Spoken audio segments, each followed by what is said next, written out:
Welcome to the Outer Realm with Michelle DeRoche and Amelia Pisano.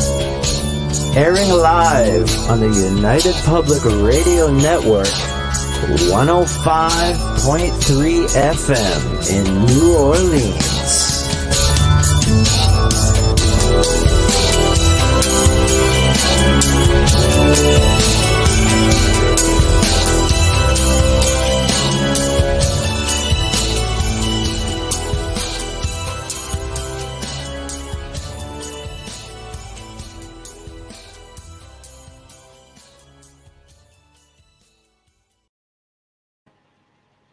Good evening, everyone. Welcome to the Thursday night segment of The Outer Realm. We are broadcasting live on the United Public Radio Network 105.3 FM from the beautiful city of New Orleans.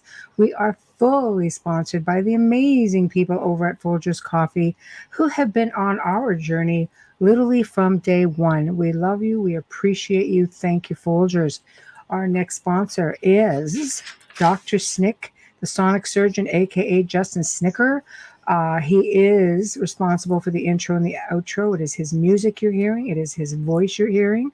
And if you want to check him out, of course, he can be found anywhere that good music can be found. Coming in a spooky month, so you want to check out this award-winning composer of Halloween horror, sci-fi, and dark wave electronic music. And boy, has he got some cool stuff. You have really got to check him out. We are on our usual platforms tonight, guys, which is, let me go and have a look-see here. We've got, for YouTube, UFO Gods Extraterrestrials, The Outer Realm, UFO Paranormal, and then we're going to jump over to Facebook, which is UFO Paranormal. We've got News on the Flip Side. We've got United Public Radio, The Outer Realm, Canada's Most Haunted, Joe Montaldo, UFO Undercover. So that's where you can find us. And I'm going to be a harpy. I want to know what my Folgers commercials are. So I'm going to give you guys a little example of what it is we're looking for. This one here is Wayne Murphy. Here we go, guys. Good morning, everyone. Wayne Murphy and Sean Williamson from Team Templar North America. When it comes to change, we're all about change, especially when it comes to changing history. But there's just one thing that we won't change, and that's the good taste of Folgers coffee in the morning, or anytime as a matter of fact. A taste that you can count on, just like the history that we plan to change. Folgers is a history of its own that will never change. Have a good day, everybody from Team Templar North America. Folgers. See how easy that was? He promoted himself. He's got that commercial voice too. I think Folgers he's got a radio voice. That's why I close my eyes when he's speaking, because I do know him, so it's okay. And I'm just like, but it's true. But look at how easy it is. He introduces himself, who he's representing, and of course, it promotes him. I've played these commercials so many times. We have others coming in. I can't wait for the others to come in. Hey, Zach, singing, of course. Well, hey, wait. I've got a singer. The best part of waking up is Folgers in your cup. Dolly Saffron, who was on with Preston Dennett. See, nice and easy. Yes. I love it. So, of course, tonight we're getting into some shenanigans because Nick Redfern felt to leave us to our own devices. And I can't see any of the comments, so we're in a great spot. So he gets a lot of storms out there, and apparently in Texas, internet's a problem. And we can't do landlines. We can't really make phone calls here unless we use our own phones and put it to the mic. And we really weren't sure what the sound would be like, but we thought, you know what, we can always give it a whirl. But at the end of the day, he's going to be rescheduled. He does have a new book coming out. But we booked so far in advance, it probably will not be till the beginning of the new year at this point. But you guys have got us. So we did hang on to the very end to see what we could do. But here we are. And we always have a lot of fun. And the amount of messages that we get pertaining to the Q&A tells me that we're on the right track. And people don't really like when we wait long periods of time. But it's at a point now where we have so many new faces coming on, so many guests that are new to the Outer Realm. It's just as important for us to bring them all together and bring them to you guys, basically. And all I can tell you guys is there's a lot of really good stuff coming up. That's all I can say without giving it all away. She's been booking all day. All day. I think if there's like 5 spots left for the whole year, I'd be surprised. So we've got Zachman chiming in, Adrian chiming in, Tamara, Renee. Now Hello, I can see Renee. them. Your Hello. commercial is going to play again later. We've been playing it a Yay. lot too. I know. I love them. We should do one. Hey, you know what? We have to get Folgers together. When we get listens. together for lunch, we should do one We since we'll be should. in the same spot.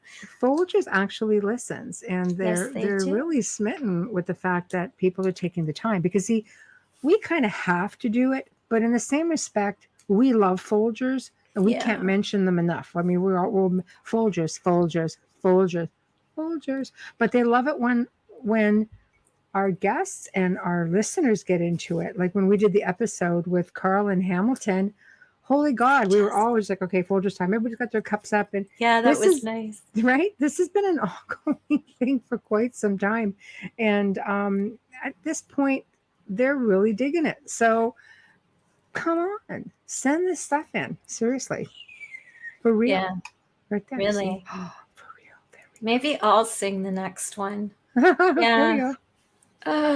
That would be. Put on your musical voice. Haven't Hey, Wayne, used that would you voice want- in a long time. Good Lord. Wayne's going to do one. Bart has done one. I'm still trying to bring it in first because he did it while he's in the south of France. So you're going to see him in a cave, doing a little bit of a Folgers thing. And it's just so cool. And I think Carlin Hamilton, dang it, I got you those cups. And I want a freaking commercial. So, I got a package today from London and thought for sure it was my crisps.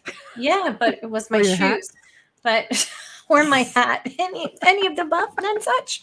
Just a chalice. I keep and hoping. I know Hamilton listens. So, buddy, I know. I got your address too, but I want to see those That's chips. right. I've sent you goodies. Send the chips. I'll share them with Michelle. We live close to each other. Oh, it's funny. We really don't live that far. But yeah. We've gotten some requests, especially after the last, after our last Q&A, when we were talking about empaths and things like that.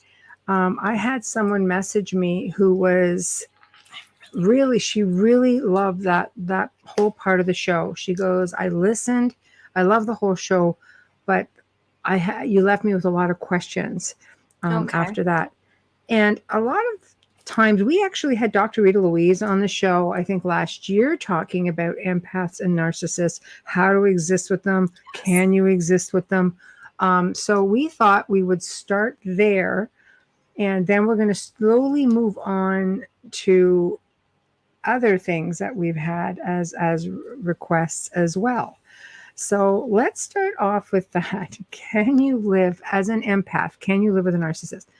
I've been fortunate that I could switch my empathy off to the point almost where people are like, oh, you're just so heartless. Yeah, heartless enough that I spent 2 decades helping people, but not heartless enough to, sometimes you have to do for yourself. And when if you are around people who are really toxic to you, sometimes you need to either shut off or find a way to deal with it.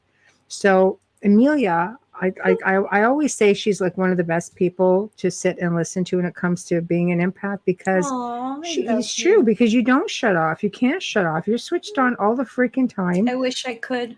Yeah, see? I tried. I wish I could. I didn't learn how until much later in life. Believe me, this is not something that came easy.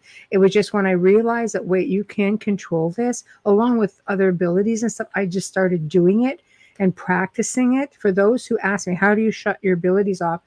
I shut my abilities off to have my family because I didn't like the mix of children and abilities, because Yeah, I had definitely things in not. my own childhood that, I was seeing, and I watched even my daughter struggle a little bit with being Yeah. clairaudient and hearing things. And I'd hear her late at night going, "Will you all just shut the hell up? I can't get any sleep." She's like 15. It's Yeah. like, okay. So, I realized early on that just because I shut off thinking nothing's going to come around, it's not so much an out of sight, out of mind thing. The abilities continued. My children were seeing things. They're still experiencing things. They've held on to their abilities for the most part, whether they're in denial about it or not, because my youngest sort of is. But when it comes to toxic people, that's where I could be in control with my abilities and not, feeling all of that. Yeah, I can't even put that up on the screen, Renee, but No, because they don't pay us to talk about no, but well, not just that. You just don't want to give you just don't want to think them too hard. But it is true. Being in public places sometimes make it hard because you're picking up on all of these emotions and all of these thoughts, so on and so forth. Energy is a really tough thing.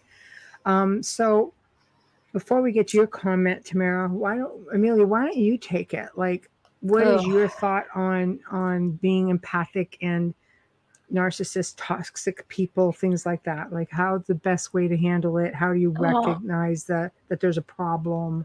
oh, it's easy to recognize because everything's your fault. um, There you go. it's very simple. If you're constantly being blamed for things, you're Right. probably with a narcissist. If you're empathic, the chances of narcissists being in your life are Mm. about 99%.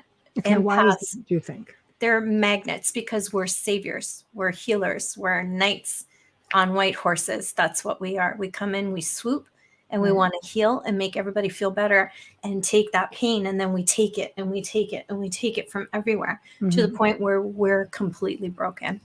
Right. And the sad part is the same people that you help to heal will say that you're different.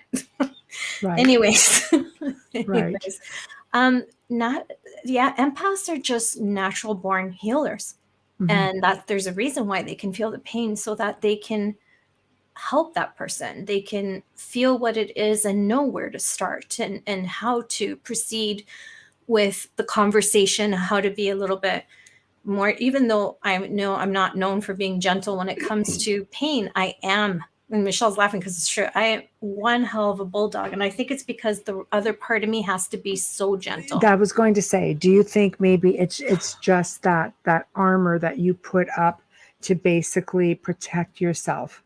Absolutely. And Okay. the funny thing is I've been able to turn my abilities off, my sight and sound when I go into a place, a Right. public place, Right. but I still prefer not to be in crowds. Um, I can't turn off my empathy the minute I'm asked for assistance or a question, even if they don't know what I do. I can't Mhm. help myself. It's like something is saying, "You gotta help." Knocking. Come on, come on, Right. come on. Right. You know, and you can't help but when you're a strong empath, you can't help but take it on. I have stood across from people I don't know and started crying. Mm-hmm. Like it's hard because people look at you like you're crazy. You have the worst of both Mm. worlds. You absorb all of it and then you're criticized for it. But Right. narcissists, they're drawn to us as much as we are drawn to them. Mm-hmm. And it's really sad. And empaths are people pleasers Right. as well. That's something that you have to learn to slowly Right. stop, or it's going to break you down because you don't get anywhere that way. You're not Mm-hmm. helping anyone as much as you think you are. You're not helping anyone. Mm-hmm. See, now I'm all over the place. It means you Well, have a big heart bubble. well, So, Tamara, we're thanks. gonna start up with that, and then we'll continue on with the conversation. So Tamara Yeah. says, "Can you read this now? Do you have it up or?" Yeah, I lived with Okay. a real narcissist for 27 years. It's a long recovery once that's, yeah, I'm really sorry you went through that. I have been surrounded by them my whole life. I had a parent who was, not my Right. dad. Right. Right. And Renee says, "I lived But with one for 12 years. Got really bad. Zachman, Oh, you have that yeah. one? I've worked with toxic people in my line of work for many years. My abilities have allowed me to call out BS. Those same people end up always falling on their own faces. Yeah, but when you call out the BS, you're not really being empathic. You're Mm. being protective, which is great because that's an ability to read Mm-hmm. them. But empaths will never call out BS because they can feel the pain they're going to inflict on you by catching you. Hey, Nicole. See, so it's a catch Yeah. 22. You're Right. not going to call someone out because if it embarrasses them, you're going to feel embarrassed. That's That's another true. thing when you're an empath. You're embarrassed for other people's stupidity Mm-hmm. and mistakes. Mm-hmm. If somebody falls, you'll be the person that runs over to pick them up off the floor. As they're trying to step on your head or pull you down. Or See, you know, Lucifer. You know, sure. yeah, you're the one that does that. You'll never call people out. You'll do Mm. it silently. What I've noticed from people who are empaths, and I've spoken with them and we've interviewed them, is Mm-hmm. they do what I do. Mm-hmm. Just walk away from the relationship. No confrontation. Confrontation to an empath means you care. When an Pretty empath much. has had enough, they just walk away from you. Pretty You won't have much. any contact with them. You get It's done. toxic people can only make themselves feel better by making someone else feel worse. And it only makes them feel better for a short period of time. So when you are dealing with people like that, I always say acknowledgement is empowerment. That doesn't just fall into, malevolent No, entities and things like that. It really does fall into everything. If you give it anything to them, negative. Wayne's he always said something to me that it always sticks in my head. It takes two to be in the ring, to have a boxing match. If you don't step Absolutely. into the ring, there's no fight. You Nope. just walk away. I've looked at people, I've smiled, and I just walk away. And they'll Yeah. they'll talk, and I'm just like, and I walk away. I don't care. I don't want to engage. And I guess that's the best way to do it. Don't engage. I've walked away from relationships that I've had, friendships, not relationships. I've been married since I was 24. Right. I've walked away from friendships that I've had for over 20 years. So these are And friendships too. I'm glad you mentioned that. yeah, This isn't just relationships. This is friendships no, or I'm most family, right? affected by friendships when it comes to narcissism, to be honest with you. Right. Of course, relationships, but I can't tell you about that. But, Mhm. but yeah, friendship. I walked away from one friendship that was over 20 years that I never thought I'd walk away from because she was like a mother to me. And there was just too much that I couldn't deal with that was coming back at me. And I knew it was coming from her because that's the only place it could have come from. Mm-hmm. So, anyways, she hurt me in a way that I just think I deserve so much better. And that's where that's where you become stronger when you're an empath. When you realize that you deserve more Hey, is go when ahead. you can walk away. Right. But yeah, friendships, they will constantly, empaths are givers and narcissists are takers. Right. And they're aware of it and they don't care. They just think it's hilarious. And Right. it's okay, she'll do it. That's what I heard a lot. It's okay, Amelia will do it. Oh, it's okay, Amelia's got it.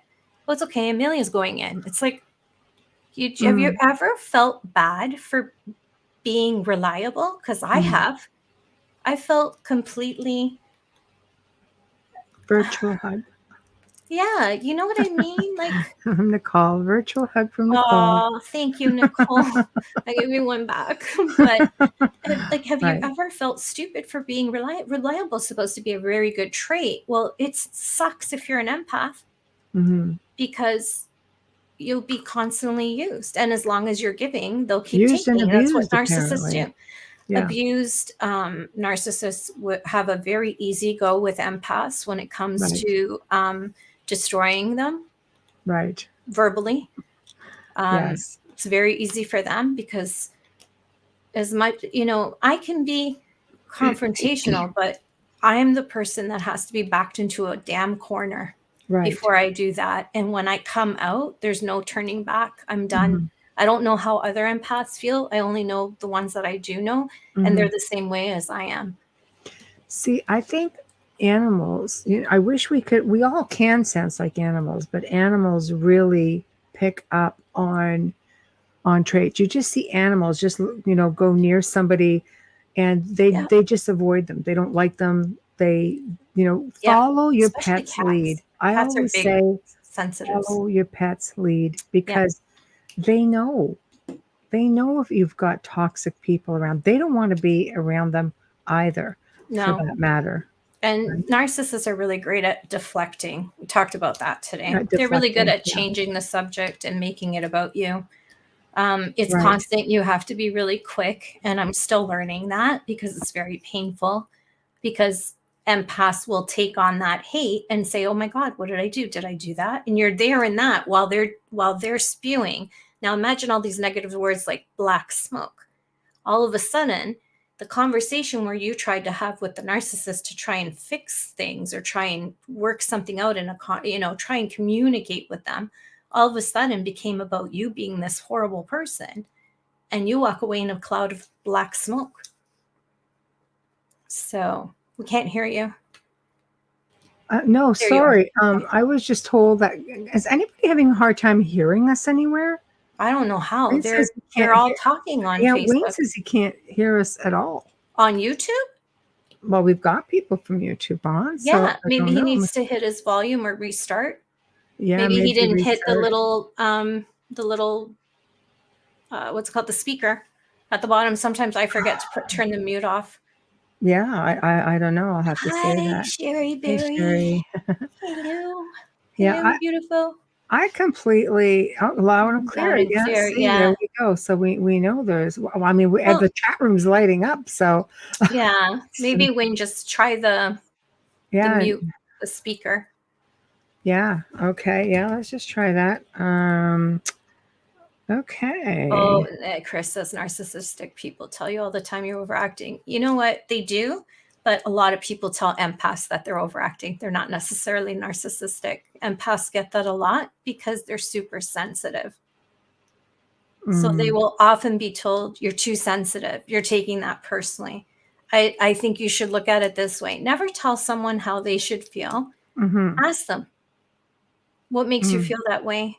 And then see if they're misinterpreting it. But don't come out and tell them that they're oversensitive. That's not a bad thing. Exactly. It's not an ugly thing. It's a beautiful thing. Without their oversensitivity, you might not have a friend. So, yeah, because an empath will take more bullshit than anyone I know. It's true. I mean, in a sense, empaths are stronger, but you are sensitive to all energies, and I mean, it's not even so much, narcissistic people. I think when it comes to toxic people, on average, can they help it? I don't know that they can help it. I mean, you always have to remember people have stories. We don't know what their upbringing is. We don't know what their story is. But I think as you become adults, straighten that crap up, because you're going to find yourself really lonely moving forward. And those are the kind of people that attract attachments. Right? I mean, they really do. People, dark things are attracted to people who cause ruckus and upheaval in other people's lives. So you have to get to that point where be self-aware. And think of how dangerous that is for an empath to come across a narcissist with an attachment. That's a feeding ground for that entity. All the time. It happens all the time. Well, for sure it is. For sure it is. Then you get into the whole divide and conquer thing, and next thing you know, one of you guys are isolated, and it's usually the person, who is looked at as the weak link. So it is really difficult. Being an empath is probably one of those abilities. My middle name is Ruckus made and it. Upheaval. Yeah, in a nice way. Definitely not. He's a gentle soul. Definitely not narcissistic. Far from it. But I think we need to become. It comes down to self-awareness. That's a big one. because I've known toxic people, and if you Still point it do. out enough, They haven't gone away.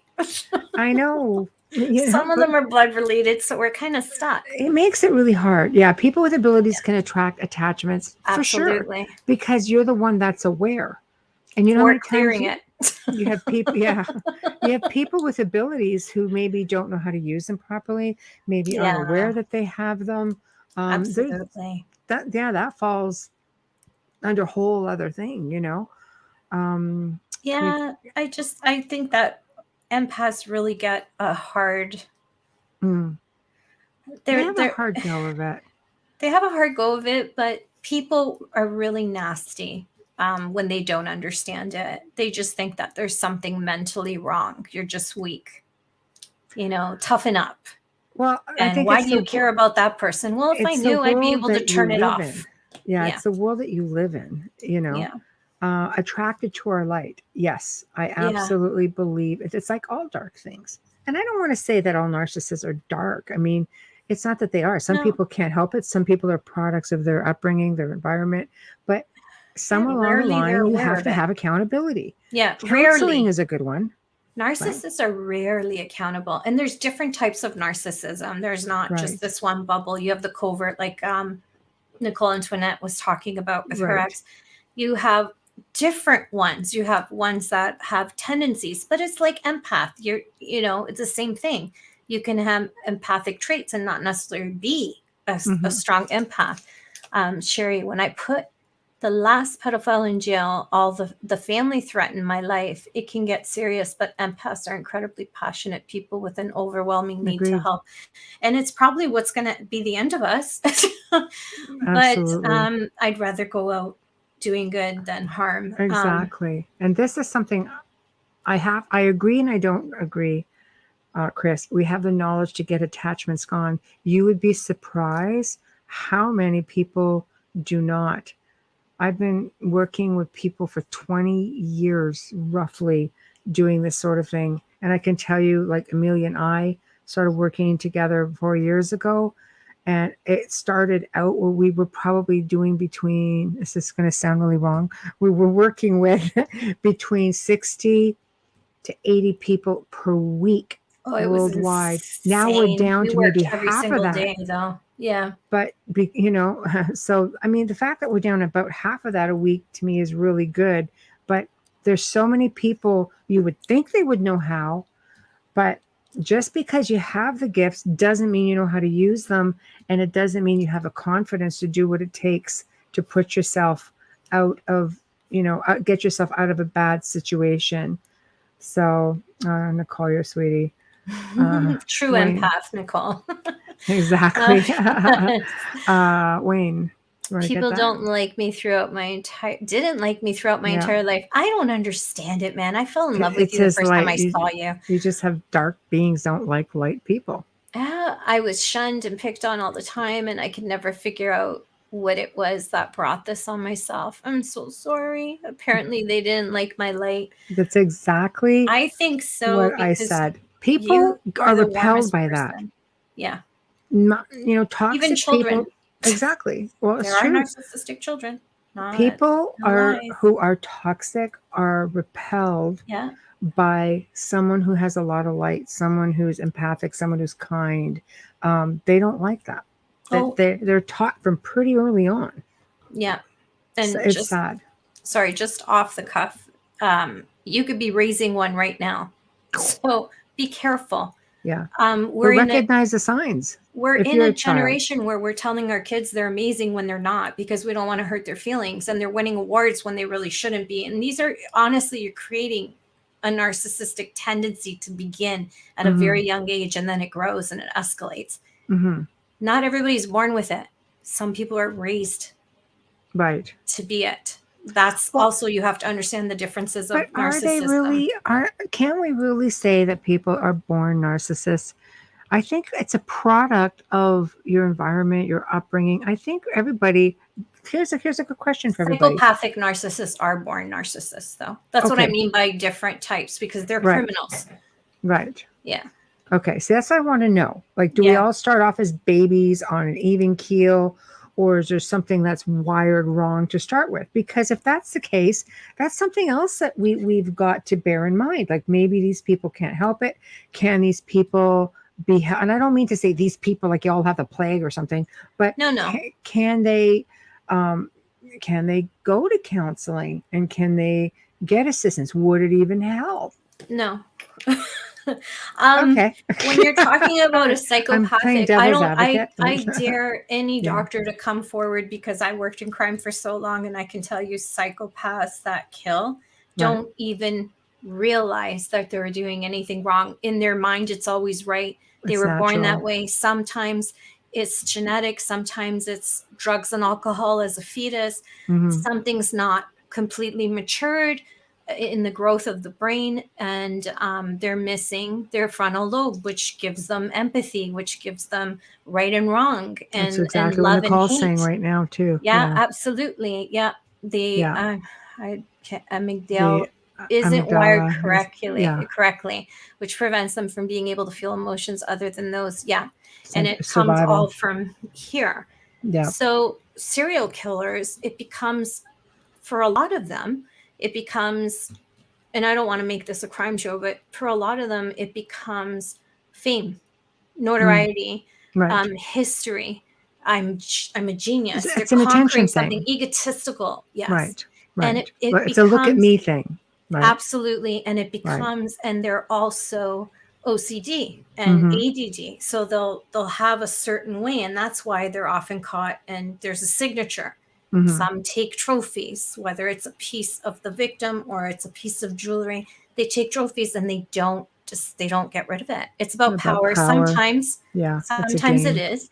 It's Mhm. a game. Sometimes in their head, it's reality. So it depends if we're talking about sociopaths don't have empathy and don't consider it of others. No, but neither are psychopaths. Psychopaths think they're geniuses and everybody else is stupid. Catch me now. Right. So that's a whole other show, and you need a doctor. Right. Her father was a sociopath. That was I am fun. so Sure. sorry. Yes. I've dealt with a few of them, and Right. it's like dealing with a demon. You get called a lot of names. It really can be. It's not far off. I think you end up, like I said, Thank I you, think Karen. if you can't, you obviously can't control what's coming from them, but you do have the ability to control what you have going on in your own life, your own space. If they can't respect boundaries, which most of the time they cannot. And it's funny because you have some that say, I'm sorry, I don't know why I do this. Well, I'm sorry too, because that's up to you to figure that crap out. It's not up to me to figure out your life, your psychotic freaking tendencies, your lack of respect, whatever you've got going on in here that's triggering it, go work that crap out. Because apologies without changed behavior. That's right. Well, it's empty words. I'm sorry, your words don't mean anything. Actions, to me anyway, actions speak louder than words all the time. I don't care if it's something this big or something this big. Actions speak louder than words. I go by what I see. I care very little about what I hear, because unfortunately words often empty promises. If I had $1 for every time I came across a toxic person, whether in the workplace, whether in my life, in my circle, like you just don't know. But it's not up to you guys. You have to realize you cannot take on the weight of the world. You cannot take on everybody else's, like, well, I'm like this and you're like this and we're conflicting, it's your fault. What?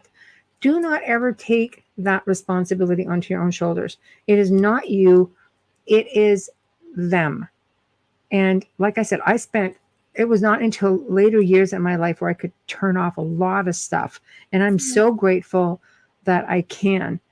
I'm a firm believer in mindset, and I have been able to work my mindset to completely, and maybe that just comes with working with energy and working with dark things for as long as I have, but I have learned to completely, for the most part, because obviously I still feel, right, because I still do what I do, but I've learned how to control what is within my space. And Yes. that's when it comes to emotion, things like that, I can control it pretty good. So you can do it. It can be done. Well, that's why you are the queen of the dark realm. No, seriously, when you think about it, we joke and make light of narcissists and demons, but That's think right, about Tina. it. There we go. They both come into your life as something else. Mm-hmm. They love bomb you, they lure you in, they mimic something else, Right. and then they destroy you. And then they make you feel you can't live without them. Right. And And that it's you your can't fault function in that they're truth. treating you that way Yeah, too most you of the let time. me in, says the Yeah. demon, the narcissist. You can't live without me. There's Right. not that much difference. So, yeah, your mindset, I believe, working Work that with dark side has what made you stronger. exactly. Work with Yeah. the And things that you can control. You can control something certain fell. things. What? I don't know. You have control over your life, your boundaries, your situation to a degree. Yeah. I know sometimes you're in situations that you can't really walk away from, but you can change how you react. For every Yeah. And what action, you there learn. is a reaction. Yeah. If you react and they know they can get you to react, it's a no-brainer. They're going to keep doing Again, it. demonic narcissists. They need you to live and survive. They It's true. need you. They need the light. They need the empath. Mm-hmm. They really are a lot of similarities, And There's a reason why you find attachments with serial killers. There's a reason. and people don't realize that either. Yeah. I mean, how many times can you tap into somebody, or you can just look at somebody, a good medium, you can look at somebody, go, there's an attachment there. But then you have to ask yourself, what came first, the attachment or the crime? Sorry, I know I'm thinking. Right. I know. Well, think Chicken about or it. the egg. Same Sometimes if analogy. you're narcissistic behavior or psychopathic behavior, you're basically did something come in and this is why you're like that, or is it the other way around? You behave this way, you hurt people, you attract something. Either way, it's like a dog chasing its own tail, the hamster on the wheel. It's just a vicious cycle until something gives. When they're raised that way, they're usually raised by a narcissistic parent or a parent who has phobias, like germ phobias, and they're extra clean. And then that becomes a way for them to have to deal with stuff, like things will trigger them. And, then you get these really nasty criminals come out of that, because they were raised a certain way. Mm-hmm. They inflict that pain, just like a child who's abused. A lot of people who come from abusive homes end up abusing it. You have to break that chain. Mm-hmm. And if they don't have any help, they can't break the chain. They can't help it. They don't know any different. Right. Narcissists, sometimes different types of narcissists are the same way. Covert narcissists are the ones you have to watch. And Nicole will tell you that one. Right. They know exactly. Well, Nicole is asking, why do we as intuitives allow these people in? Good question. Everybody chime in. Why do y'all think so? I know why I said it earlier. Can't help ourselves. We just want to help. Right. Just want to heal. Can't help it. I believe a lot of nurses are empathic. Do I believe that about doctors? No. I believe they're scientific mind-based. I don't believe they're so empathic as they are intuitive. Right. In the sense of which way to move and how to. I think intuition goes with that as well. And I believe paramedics are empathic, intuitive, and intuition plays a big role in public services, believe it or not. Like, nurses, paramedics, firemen, police officers have a hell of an intuition. Right. Bordering psychic, some of them. Zachman says, I believe they come in our lives to teach us life lessons and make us better people. Yeah, better that's a great or stronger? Way of looking at it. That's another question. Better people or stronger? Because I think, empaths are better people. They look, at everything through the eyes of like a nurturing soul, wanting to help, service to others. Narcissists are service to self. When you have people who want to serve themselves, that right there is a red flag. But when you have people, you can tell the people who are there to serve others. I always said, Amelia and I have talked about it extensively. I've been told years ago, just asking questions out to the universe, out to just listening, to whatever comes to me, whatever information. Whenever I test equipment, I have a lot of equipment that actually speaks, and different types of ghost box and portals, and She has you lots know of toys. They're a fun. lot of toys. I have a lot of medium friends. And the one Yeah. thing that would come through the box would always serve. I knew it's because what it did, it was learning, it was servitude of helping other people. And only then, did I really find peace. It's one thing to be knowledgeable, but if you do not put the ability to good use, easy come, easy go. That's simple. I want to address Nicole. Thanks. I Which don't one? think any of my narcs made me better, but the people who swooped in and helped me heal are the ones who made me better. I think that's wonderful, and I'm sure that's a big part of it, but you made you better because you decided right then and there that you weren't going to take this anymore. You have help healing, but you healed. Sorry. I just think it's No, important. sorry, it was the next comment. I was laughing. That's okay. not your answer. So I just read it. That sounded dirty. Yes. yes. But it's true. Here's a song Oh, from I play with True Michelle's Empath. toys. Yes, you do. She has the best Barbies in the street.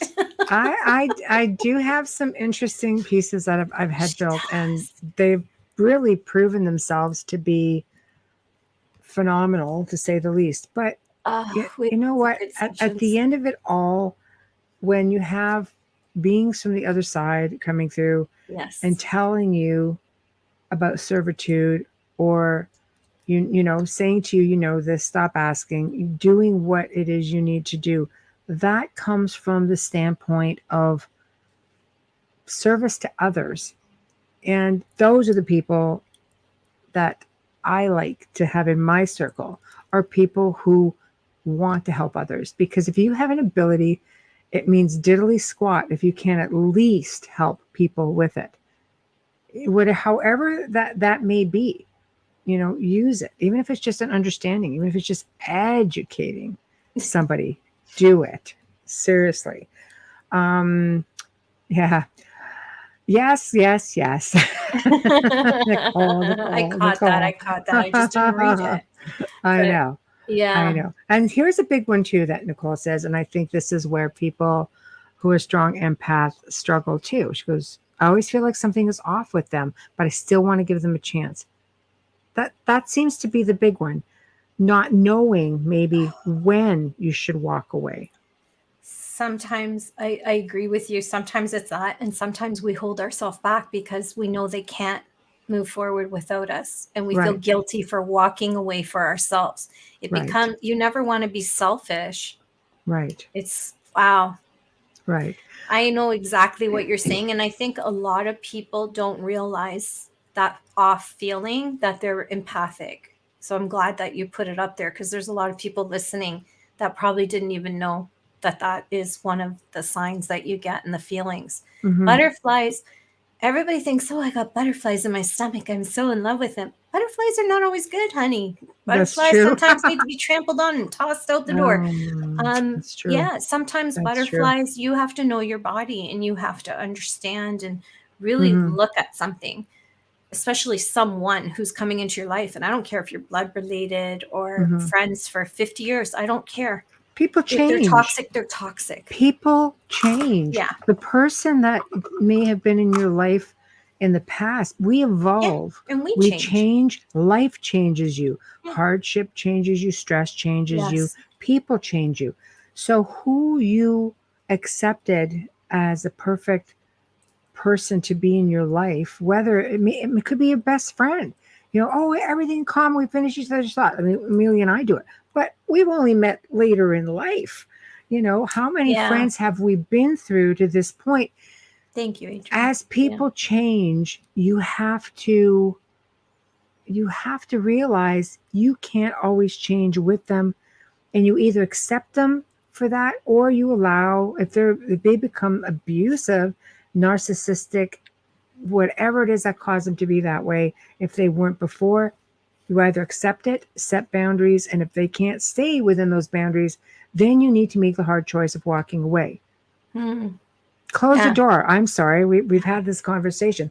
I can't tell you how many freaking times I've heard this over the course of the last week. And it's Oh just my like, God. it's And I said almost it out loud yesterday, but I want to tell you close because I'm that like, are door. you kidding me? But it's in the collective. It's in the collective consciousness because Yes. it becomes this thing. And I've started seeing and noticing things everywhere.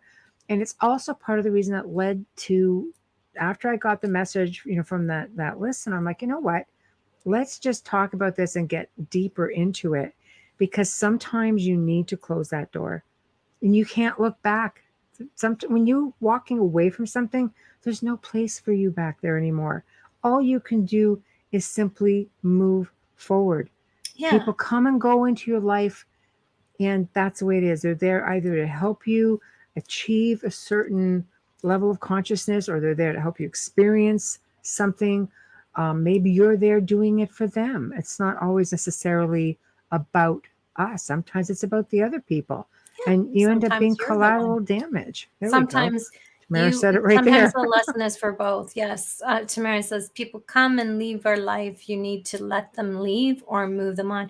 Sometimes it's your job to be the teacher and take it and move on. But I find that every experience is a lesson, whether it's positive or negative. And I do look for, anyone who knows me knows I look for silver linings in everything, including death. I always look for what good, and good comes out of some of the darkest things. You just have to Take find the good it. out of it for what it is, and Yeah. leave the negative where it belongs. There's no place Yeah. for it in your life. But you have to want to find it. You can't just, it's so much easier to take negativity than it Yes. is to look for positivity. Positivity is work. If you put as The much glass is energy, always half empty. How many yeah, people say and I that always instead say, of half full? I say it's refillable. I'm like, you can fill it again. I That's saw right. it once and I'm like, oh my God, that's so true. It's refillable. Let's it put is. that in the collective. It You is. know, the And glass that's important. is What you put refillable. out there comes back to you. If you're going to put Exactly. positive things into the collective consciousness, remember, we're all connected, then that comes back to you in one form or another. If you're spewing out stuff, your subconscious doesn't know the difference with the things that you're saying about yourself or things in your space. So that's what it gives you. You Yeah. want to get away from that. So Wayne says, no glass. Do you hear me? No glass. he also says many I'll paths buy will you one. cross, some will entwine for years, while other paths only intersect briefly to give or receive a message, and then interaction moves on to other places and people. 100%.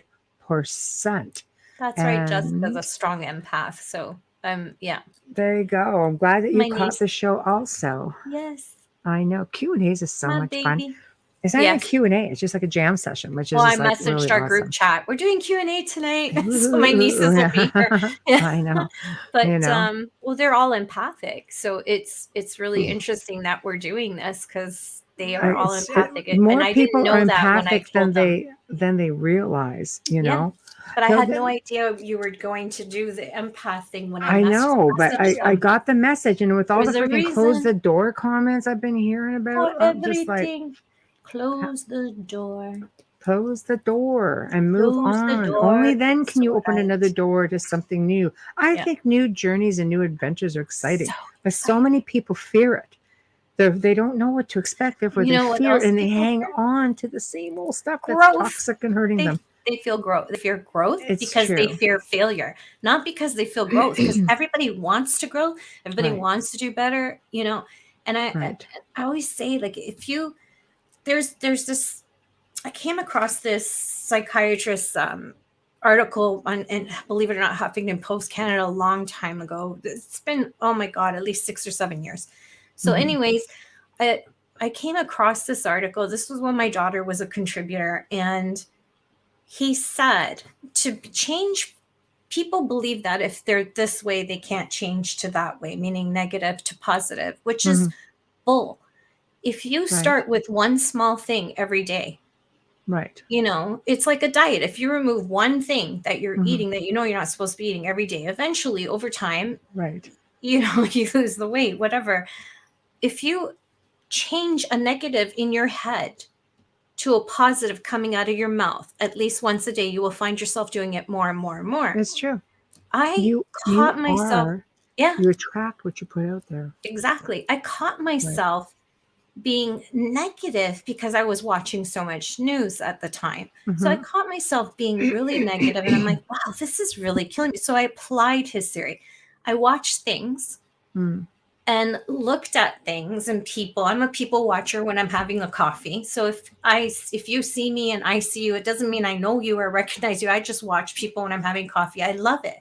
I love Mhm. seeing how people live when Mhm. they don't know. You know, I'm not a creeper. I gotta watch how I say that. But I know. anyways, Mm. what I'm trying to say is where I would have said, instead of looking for something negative, I look for something positive in every person that passes me. Like, oh, wow, that's a beautiful hat. Or, oh my God, look how naturally confident and beautiful she is. You Mhm. know, I shared a video with a male friend of this woman dancing on a pole who, and not in that kind of way.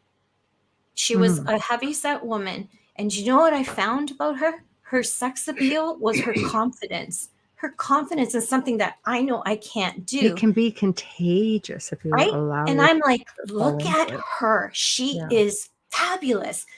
Other Right. people look at her and say, Right. oh my God, she's overweight. What's she doing on the pole? I look at her as going, look at that confidence. She's Mhm. incredibly core strong. Look at her go. She can dance. Man, like this is nice. But that's the Nothing is more problem is attractive than somebody who loves themselves. if you love or if you allow somebody to come into your life. I've met a lot of people throughout my life, a lot of friends that I've had throughout the years. And whenever they meet someone, it's almost like their interests get put aside and they take on all of the interests and hobbies of their significant other. And that's okay. But Yeah. you need to have balance.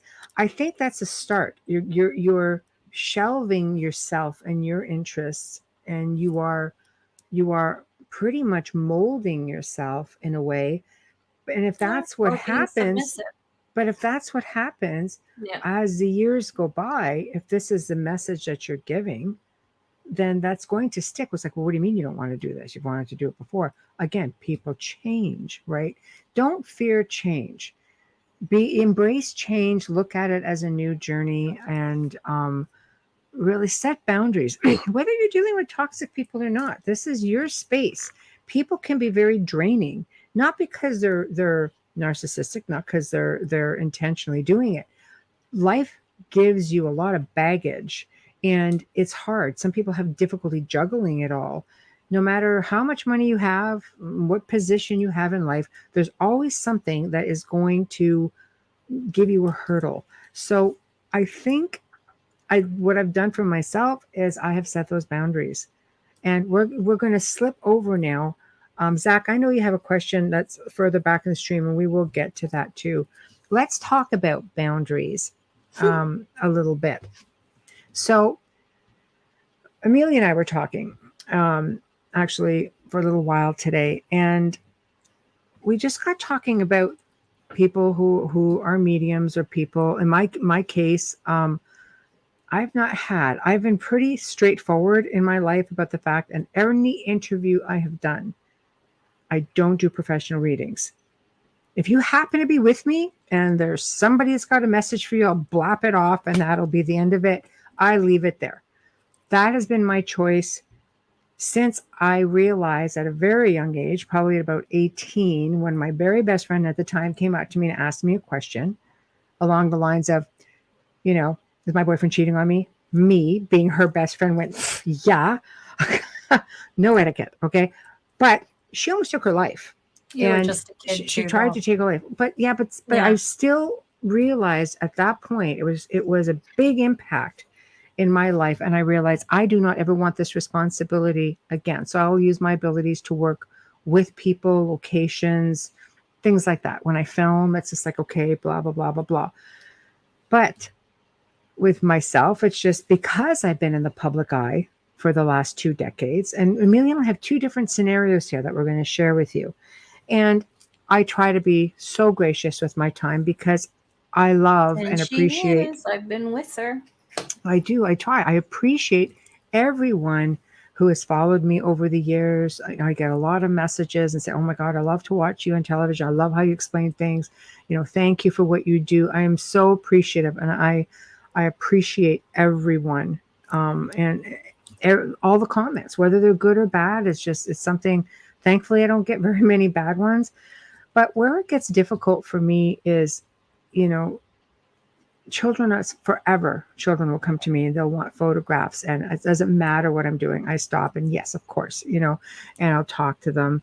And I will talk to people for a couple of minutes every time someone comes out to me. Sometimes I'm out with my family and we're trying to have dinner or we're just trying to get through some shopping really quick. I have a story. It's like, can maybe email it to me or something because I'm It's kind like, of in a oh, hurry. really? I know. It's just like, okay, or You never I've, say I've, no. and I never say no. I've been out at restaurants where my food has gone cold, because I really, I've missed a whole meal. yes, it's what I'm saying. Like I'm sitting there and, because I've got like 2 or 3 people who have stories they want to share, and I'm appreciative of everyone, but sometimes it's just a little bit inconvenient, and that's where again boundaries come up. And I don't even set boundaries with myself. I say set your boundaries. I don't even set boundaries with myself because hard. I'm the people who follow me mean everything to me because they're part of the reason why I still keep going in media, you know. Uh, thanks, Zach, man. Thank She's you. my I favorite feel the redhead same. too. Thank you. Yeah, it's not easy. I remember being at a bridal shower. Oh, this is way before the pandemic. Yeah. And I couldn't say no because someone in the close part of the wedding party brought a few women up to me who have lost children, and I can never walk away from that. I missed the entire meal because I was behind the stairwell reading these women, and I don't do readings. I don't do them, but there were messages to be given because they were children, That's and true. Yes. I can't walk away from that. Mm-hmm. But I missed the entire meal. My daughter was in the wedding party. It was very, I felt happy I could help, but in a selfish way, I was upset that Mm-hmm. 2 hours of my life was spent there. But then I think, well, 2 hours of my life gave them some peace, maybe for the It rest of does. theirs. But you know what? But it's hard because It's a I message. could have just said, here, give me your information and I'll call you and we'll talk tomorrow. Right. And we'll do this tomorrow. That's what I had to. And I learned that Mm-hmm. from that occasion. And then the pandemic happened. So no, nobody asked me. I Right. don't do readings. So please stop messaging me on Messenger. I don't read my messages. Please don't contact me through It's my really website hard on unless you Messenger. have Yeah. a crime or Mhm. a missing child. I check that all the Mhm. time. Mhm. But people are messaging me and saying, how much do you charge for readings? I'm going to tell you something. I never charged for readings. I tried, it didn't work for me. And it's okay to charge for readings because you're giving up your time. And some people give up that time to do these readings, and that's the only way to make a living for them. Mhm. And that's fine. And I think you have to charge because people only understand a service has been given if they've paid for it. And it's really sad, but that's humanity. Right. Otherwise, you're constantly being, constantly communicating with you, and it has to stop at a certain point. You become a lifeline. I notice that even with people that we've helped, people I've helped like over a couple of decades, I've had to say, whoa, put the brakes on. People on an average now are pretty good, and I'm always honored to help somebody. I really am. Absolutely. I've never been that researcher that's, you should be privileged. I'm helping you. It's never been that way. It's always been along the lines of, well, thank you for trusting me enough to help you, first of all. Took the and words right out of my mouth. Seriously, it really does feel like that. It's like such an honor. Thank you. You go the distance, and that's just the way it is. But yeah, there are people who who after a while stop trying to even help themselves. They basically, no, well, we'll just call you, I I get went an through email, we're just that. gonna call you guys, and here it is. And it's just like, but what about, we're only half the equation. The rest is a mindset. It's somebody else. We can go in and give you that head start and give you the upper hand and teach you how to have the upper hand. This goes to Sherry's comment. Sherry is a Sherry's champion an incredible medium. because we've been Yeah. working with Sherry for a really long time. And Sherry, well, if I say, Sherry, I need this, and this, then you have to do this, and this. Sherry does it tenfold. Sherry's the best. Exactly. But this is what we she need people to understand. she We're really happy puts to in help, her, yeah. but we're half the equation, right? So that's just the way it goes. We're miracle Hey, workers. Tara. We're just a part of that, Oh, thank you, Tara. But no, we're just part of, everybody has a place in the world, and believe it or not, we're all helping someone somehow. Just It's true. ours stands differently because it's a different field. It's more whatever. It's true. I couldn't clean teeth or pull a tooth or No. do a heart transplant. And I think those are some pretty gifted people.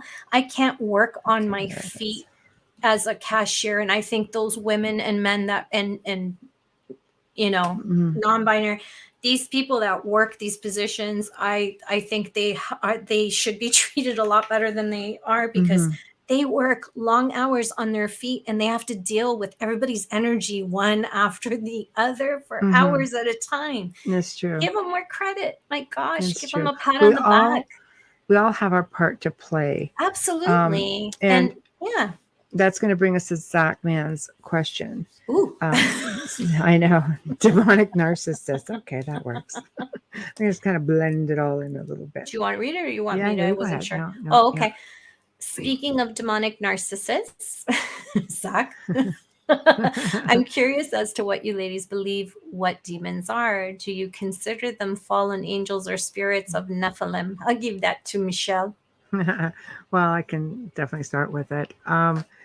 I think that depends on the mindset of the individual, to be honest, because if you're a religious person, if you're, for example, Christian Catholic, you're going to say they're one of the fallen.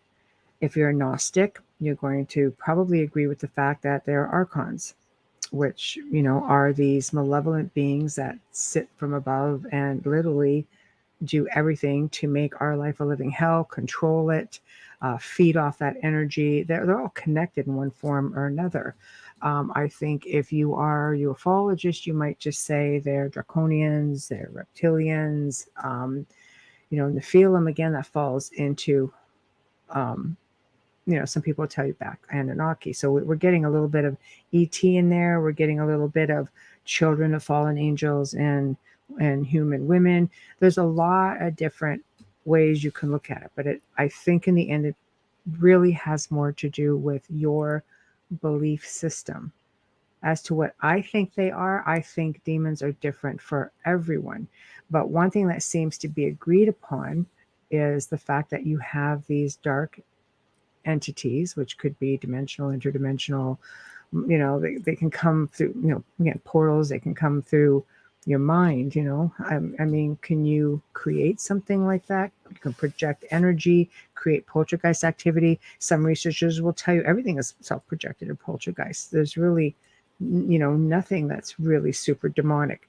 I think for those who go in there and can see them, they may say, you know what, I know that freaking thing exists. But again, some people will say there's so many different kind of ET races, that some of the things that we've seen, it's kind of like, I've heard people say, no, this is an extraterrestrial, call this. This is an extraterrestrial, call that. I do know this as well.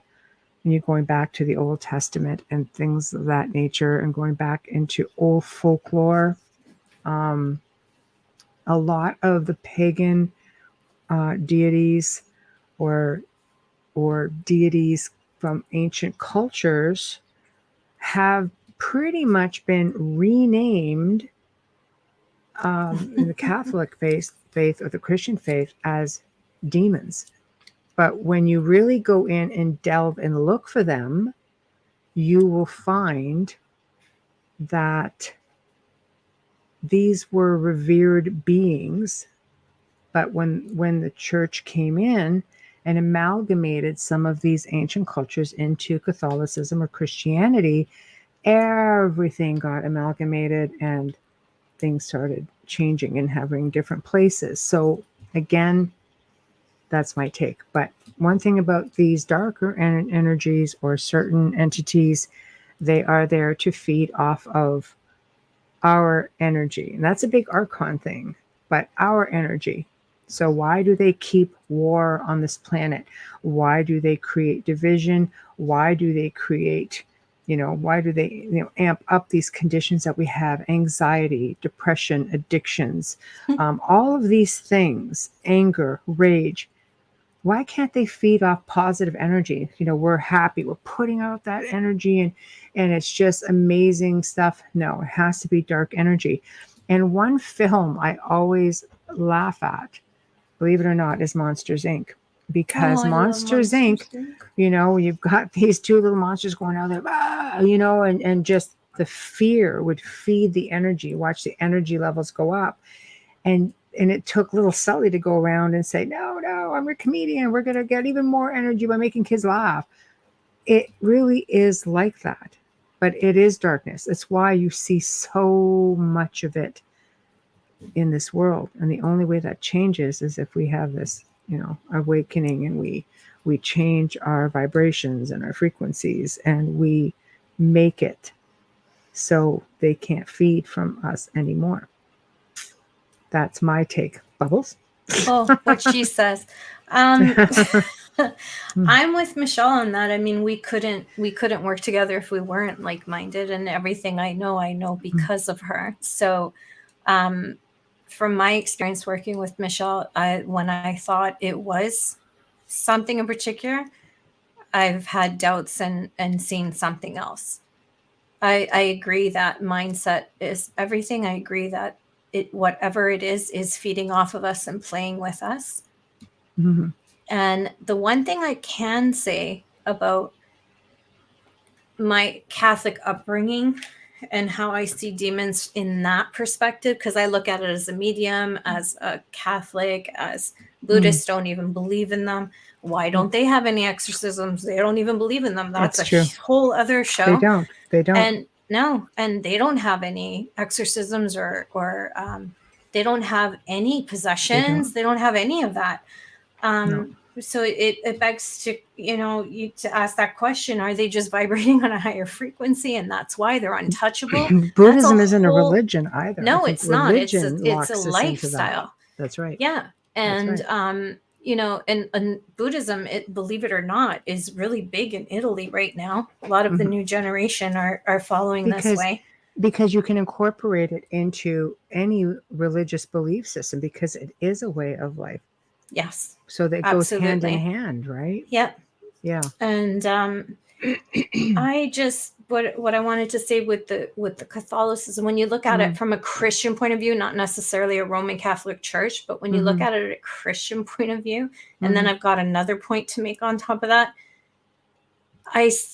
they need an invitation to come in. ETs don't. So it kind of, it's really hard because you're doing this with it. Mm-hmm. I believe they exist. I believe that some ET races may look like them. It's just from experience, not just belief. But I also understand that the Roman Catholic Church is really the only, I always do these stupid air quotes. I really need to sit on my hands. They're the only organization that seems to be able to exorcise people. And is that because the followers believe? No, but that's how they feel. The rite of exorcism is Catholic. It is theirs. The rite of exorcism, yes, but there are others who can do it. Yes, but they believe that they're the only ones, and their followers believe in these demonics and in all of this. So it's a tough one. Well, I'm going to add to that because you asked that question. Is it because the followers believe? How about let's put a twist on it? Because you have Christianity, Catholicism, how they amalgamated all of these gods. This is all through oral folklore history. Maybe there's documents somewhere, and we all know the Vatican has everything, right? Could they possibly have saying, well, there's this demon, which they knew was maybe a deity or a god of this. It was revered by the people to be this god. This is how they would pay homage to it, or whatever the case may be.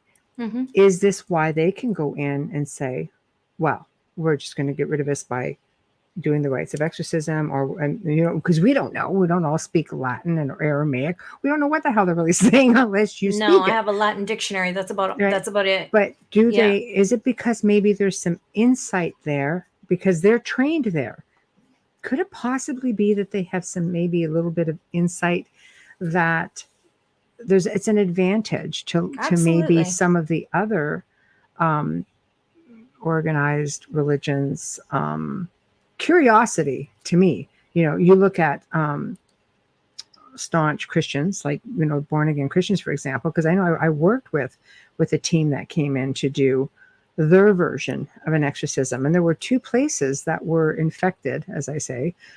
They came in only into one place, spent 2 hours. She did this thing called speaking in tongues, which was completely amazing to me, because as a researcher, I'd love to learn this stuff. I like to see what's out there. In 2 hours, they cleared both places, never stepped foot in the other one, and never had an issue. After that, I think it was like 2 years before something even tried to rear its head. And I thought to myself, wow. And these people were sent around by their organization or their church, and they performed their version of exorcism all over the world. It was a form of deliverance. Yeah. Because there's different types. And the one they were doing, I was just like, that's amazing. We waited because the family was that born again Christian. We had to wait, and we had to deal with who they wanted. So we waited something like 11 months for them, and it was just mind blowing to me. It was like, so again, is it intention? Is it again mindset? I think it has a lot to do with that. All the above. Bit of both. I think it's. Zach, you asked a really good question, but I don't think there's one answer. Yeah. I Nephilim, so fallen angels. I believe they're all fall into that. I believe that demons like angels never walked the earth kind of thing. Not the whole never, never. But you know what I mean? Didn't. How the way some Christians believe angels never walked the earth, and that's why they're angels. But were they, as per the Old Testament, were they gods? I know. We don't know that. Yeah, that's what I'm asking. Yeah. We don't really know that. Yeah. I don't know. Like, it's just so hard because we see everything, and it's how do you group it into one? Mm-hmm. If you asked me this question 5 years ago, I would have told you demonics are something that, were ancient and come from the darkness and the 7 levels of hell, like the Inferno, Da Vinci's Inferno. But there are even priests now. I watched there was a written interview with a Catholic priest, and he goes, "Hell doesn't exist. It's here. It's here in the mind." And I'm thinking, what? But that's hard because it contradicts everybody believes the 10 commandments. I always bring up this question because they're like, yeah, there really are 10 commandments, and Moses really did come. There's more of them. There was something like 800 of them. But they don't tell you that he came down from that mountain until 40 years later. Like, of course he could write them all. Like, we don't know. No, but allegedly there are something like there's hundreds of no wonder it took him 40 years. Well, we're all going to burn in hell if there's hundreds of tablets. I mean, what is on there that we haven't already done? I know. I've blown a few commandments, so like I'm just trying. I'm looking out for myself here. But every man for himself. I'm kidding. I'm kidding. But like I have that thing sits with me, and I think it's Catholic guilt. Being raised as a Roman Catholic and in the school system. And I think, and I always questioned Father Jim, and he used to get so annoyed with me, and now I know why. Mm-hmm. I get it. He's like, Amelia, this is the way to. No, it's not. It doesn't there's seem many ways. Right. That's what I'm saying. religion. I'd It's argue him. It's in the yeah. movie. He comes down like a month later. I said, in the Bible, it's like 40 years. I could write 100 tablets in 40 years too, Father Jim. And he's like, oh, Well, you know. they roamed the desert for 40 years, though. I think it was, wasn't it? Yes, but they say Yeah. that he took forever to write these tablets, and there aren't Right. just 2 tablets. Well, who chose those 2 then? Like, these things go through my head. I know. I think that's the difference between the Old Testament and the New Testament.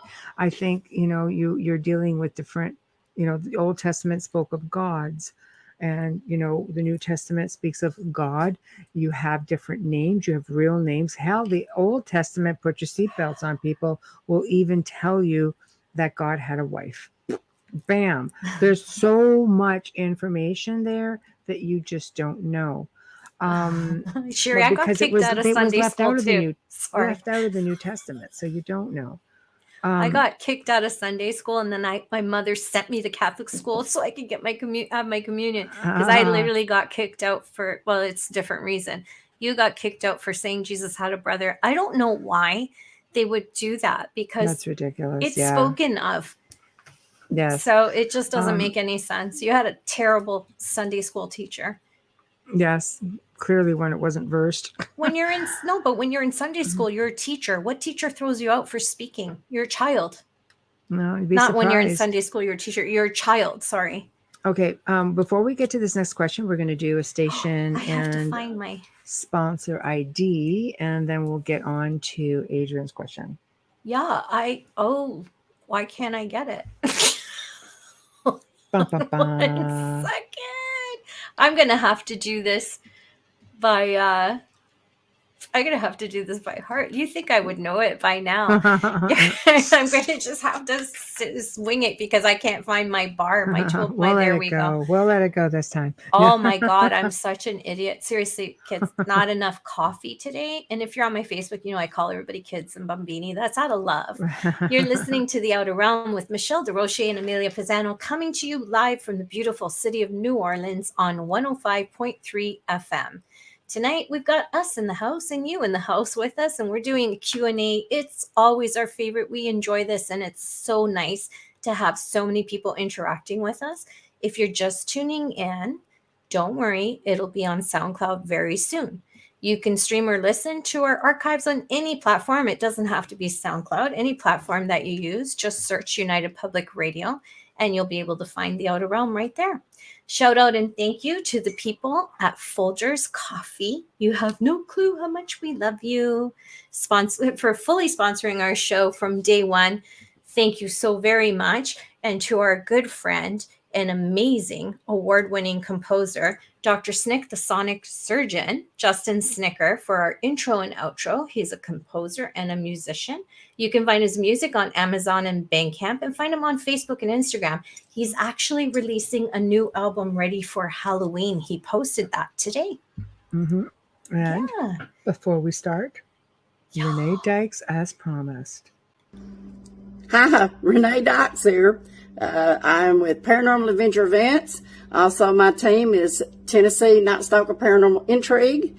And as people know, when you go on ghost hunt, you've got to have the go juice.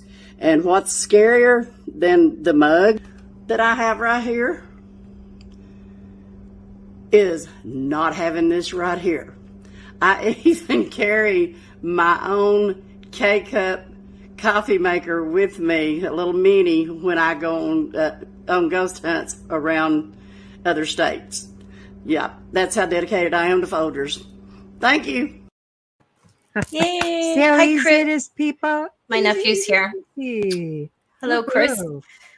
Jessica's right behind him with the Folgers cup. Okay, so here's another question that I'm not sure even I have an answer to this.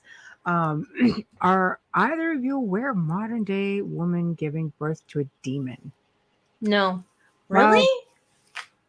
Not me. I don't like to ever call children demons. Those are evil. They come.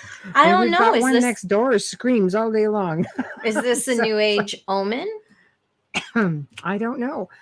I really don't have an answer to that. Here's my take on it. Let's hypothetically look at something. And again, this isn't so much that she's giving birth to a demon, but what happens? Let's chime in on this, guys. Get ready for this. Let's say the mom has an attachment. Mom gets pregnant, mom delivers child, demon moves in to attach to the baby. I don't know. What would the child be like? That's the only thing. I can't think of a full-blown demon, Amelia. No, I was just okay. The detective side of me is saying what makes it a demon to you, and what are they classifying demon, like appearance or behavior or both? Okay. Because how do you know? Well, extraterrestrials have hybrids that are half and Yes. half. So if you're looking at it that way, let's say you have a reptilian breeds with a female, but apparently this has been done. Hence why we've got a lot of the characteristics that we have. Why we have even the negative blood type. Do demons even have souls? Do they even have souls? That's a good question. That is a good question. They are a living, breathing thing, though. Or are their souls condemned? Well, demons themselves, again, it falls into what you think they are. ET, absolutely. Immortal. They are. But are they essence? I mean, demons can definitely project anything they want you to. So can draconians and reptilians. They can channel you. They can jump into you. They take souls. So that's energy form. They take souls. They take need souls. them. So they need to feed from the essence. So then they wouldn't have them. Right. So I think we just figured that one out together, Adrian. There we go. That's right. They don't have the light of the creator. Absolutely not. No, so they wouldn't. If you follow mainstream religion, they will tell you that they were, created in the light of the creator. So were they? Because this is the confusion for me, Michelle. Okay. Angels, choirs of angels, hierarchies, choirs of demons, hierarchies. Yep. They can't all be fallen souls, and these all can't be beings of light, because some of them are nasty angels. And people think the arcs are like think they look like. No, and they think the arcs are. And I love the arcs. We love you. We love you. I believe in angels. I really do. Can't work without them. What I'm trying to say is there are some higher up that can be really there's a hierarchy nasty in everything. Yeah. Here, Sherry's got a great comment with this. If you want to catch it. Yes, thank you. My opinion based on experience is that demonics cannot physically incarnate. However, they can attach and possess, feeding on the human soul's energies. Absolutely. Very well said. Right. Wayne, I often wonder if there are demons that are really tired of being on the side of darkness. Do you think they could be allowed to come into the light? I think any being can go into the light if they have the conscious level or ability to want to. I think a lot of stuff is energy based. I really do. A lot of it is mindset. A lot of these beings, and I'm not talking, maybe the little devil types, but I think if you're getting into some of these big kahunas, as I call them, if these were indeed revered as gods at one time, then chances are you may have been dealing with extraterrestrials all along. And again, how many books? I think we're like 14 books that were cut out of the New Testament. There were a lot of cultures and ancient civilizations amalgamated into all of this. And a lot of these cultures existed thousands of years before Christianity and Catholicism. Yeah. Just because they're the newest kid on the block, essentially. Okay, Catholicism.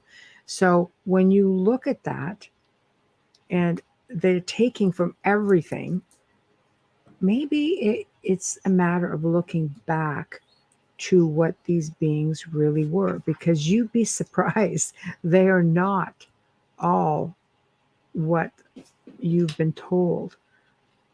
You haven't, and you don't take my word for it. All the research is out there. Anybody can go and find it. But I think it's definitely a possibility. This part two. If the demon is another race, then it's like having to change their species, which is impossible as far as I understand. No, unless you Sorry. interact, hybrids, that sort of thing, because that does happen all the time. You'll have people who will tell you that essentially we are all a product of interacting with other species throughout, thousands and thousands of years. But if you're looking at face value, a demon is a demon. I think some humans are demons. More so, absolutely. I agree. So that's a really tough question. If they are another race, no, they can't just change their species. But it doesn't mean, like, where does it say, well, because you look like this, you can't change for the better? There have been stories of darker energies basically helping people. If you look at the Luciferians, they'll tell you exactly how to work with different, dark entities. And Wayne says this for a reason. Yellow and blue makes green, right? Absolutely. Explain, Wayne. I want you to do it. Mixing yellow and blue makes green. Think the eyes. Oh, I know. Think eyes, people. Stared at eyes, a few too many sets of yellow eyes in my life. Yeah, there we go. So I don't know. I think that it all comes down to research. It comes down to mindset. It comes down to religious belief system. We are born into our families, and this is something that gets passed down. It's we have history. We have belief systems that get instilled into us. We have education system that gets instilled into us. This is something we take with us throughout our life. But is it all accurate? Well, we all know that we're undereducated for the most part. We're taught things in school that absolutely, unless you want to follow certain paths in life, are completely useless to many people. But yet things that we should be taught, like how to balance a bloody checkbook or a bank account, can't do it. how to survive, how to write a check, how to maintain, pay rent, pay bills. Like, it's just stuff that we're not taught. So here it is. Check. They're not being taught how to write checks anymore. Yes. Wayne says reptilian race with yellow eyes mating with blue-eyed humans made the green eyes with red hair hybrids. You know what? I agree. Like, I do agree with this to a point. I think it's like what Joe had explained. We've talked about this on the Gray Zone many times. And I think he was a guest on the Outer Realm and explained it at one point as well. Up until 30,000 years ago, for the most part, the only people you had on this planet were brown hair, brown-eyed people. Somewhere along the line, things changed. We end up with an Rh negative blood type. We end up with blonde hair, red hair, blue eyes, green eyes, hazel eyes. Something changed. How did that change? Yeah, explain the hazel. I just want someone to explain that to me one day. Exactly. Seriously. Check. What's a check? Okay, I know. I know. Showing my age right now. It's so funny. I've had the same checkbook for 5 years. But people still write checks. In corporations, it's easier. It's easier to balance. Then you're signing a check as opposed to, let's say, letting your employee run them up with your passwords. And you're right? only allowed to e-transfer so much. It's true. So, I mean, I recently wrote a few big checks, so I know that. Yes, but true. Yes. It's and they want a void check, so it's good to have them. Yes. I think so. I think it's a good idea. So that, I think, is covering the demonic side of things. What else do we have? Any other questions? Boundaries. We did. Want to pop at us? Come on, do it. We've talked heavily about being empathic. Are there any other abilities you guys want to talk about? You have any haunted stories you want to put out there that maybe have left you the big question mark? How to avoid getting attachments, maybe?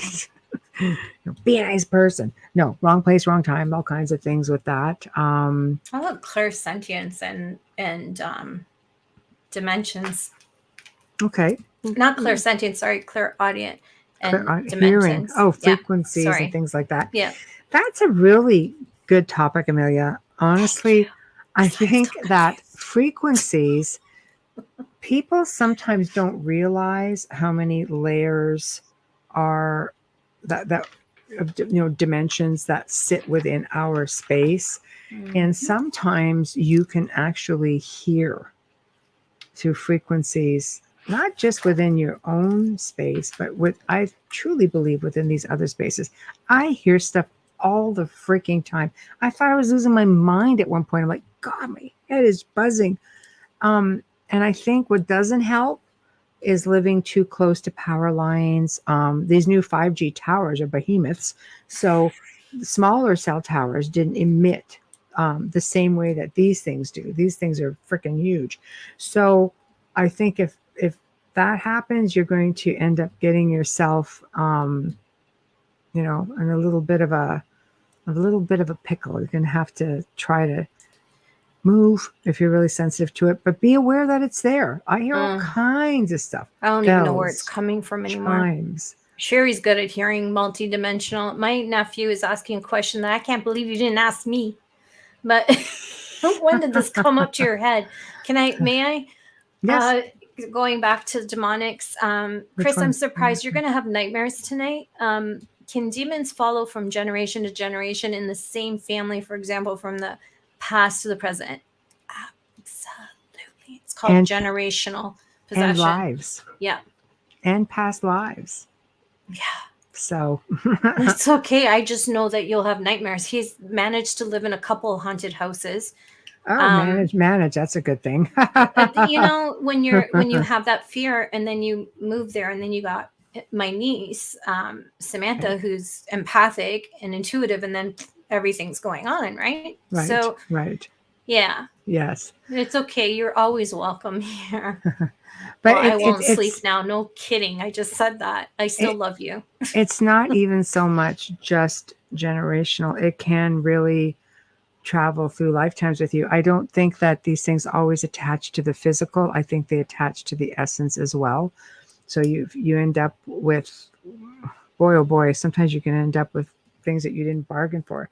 Some people will call them generational curses. I think it's an energy thing. It's not just so much an attachment thing as well. Yeah. Sorry, throwing my 2 cents in there. No, I'm glad. I call them generational possession because they are possessing that life. And sometimes that person that they possess now came from something that person's ancestor way, way back did. Yes. And it happened to come to the weakest link and come forward here. It all depends. We need to know what's going on to be able to, understand where it's animals, from. Children, weak links. Speaking of weak links, because people may not understand what do you mean weak link when it comes to that. That's what we mean. Pets are possible. Yeah. Somebody who might be ill, somebody may have addictions or, again, a whole lot of, depression, anxiety, just things that are target that they could feed from. People who are easy to isolate. It's like taking the runt of the litter, basically easier, if you're having a hyena hunt after a wildebeest or a zebra, they're going to go after the little one. Get the little one. It's always like that, same idea. Yeah. Backtracking again to Wayne for frequencies. Look how many times we hear old radio broadcasts in the evening when nothing's going on. Oh my God. Or when you wake up. It's true. When you wake up. True. I still go like this thinking I have a clock radio, which I know. I think this generation doesn't even know what that is, but I still do that and realize that I'm hearing something from who knows when and what time. Exactly. I agree. But it happens. Why is moldavite so powerful? Well, like a lot of crystals, because if I'm not mistaken, it's a type of crystal. Crystal is a double-edged sword to me.